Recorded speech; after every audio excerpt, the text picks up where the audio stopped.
আসসালামু আলাইকুম ওয়া রাহমাতুল্লাহি ওয়া বারাকাতুহু। আসুন জেনে নিই কোরবানি সম্পর্কিত গুরুত্বপূর্ণ একটি মাসআলা। যদি কোনো ব্যক্তির উপর কোরবানি ওয়াজিব, ধরেন কারোর উপর কোরবানি ওয়াজিব ছিল, ওয়াজিব থাকা সত্ত্বেও কোরবানি তিনি করেন নাই। কোরবানির যে তিনটা দিন, জিলহজ মাসের ১০ম দিন, ১১তম দিন, ১২তম দিন, এই ৩ দিনে তিনি কোরবানি করেন নাই কোনো কারণবশত। তার করণীয় কি?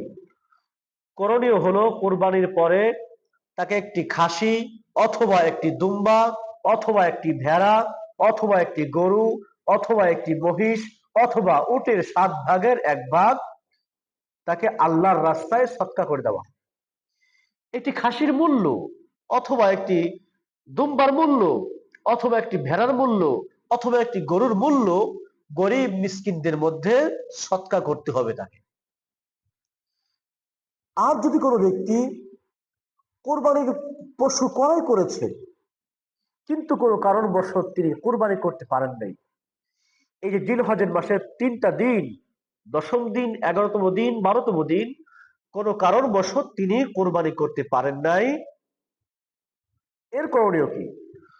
করণীয় হলো, যেহেতু তিনি পশু ক্রয় করেছে, কোরবানির দিন ৩ দিন অতিক্রম হয়ে গেছে, কোরবানির পরে উনি কি করবে? এই পশু জবেহ করে, যেটা তিনি ক্রয় করেছে এই পশু জবেহ করে তিনি গরিব মিসকিনদের মধ্যে সৎকা করবে।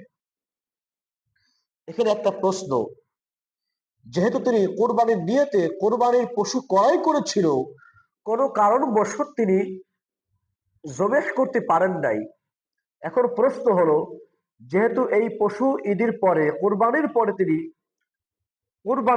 তিনি জবেহ করেছে, এই গোশত তিনি খাইতে পারবেন? উত্তর হলো না।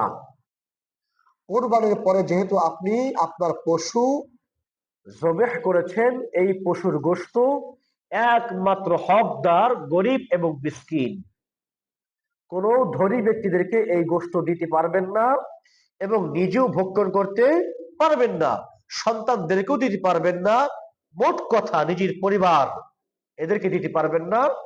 এর হকদার হলো, এই গোশতর সম্পূর্ণ হকদার হলো গরিব এবং মিসকিন। ইনশাআল্লাহ আল্লাহ তাআলা আমাদের সকলকে আমল করার তৌফিক দান করুক। আমিন।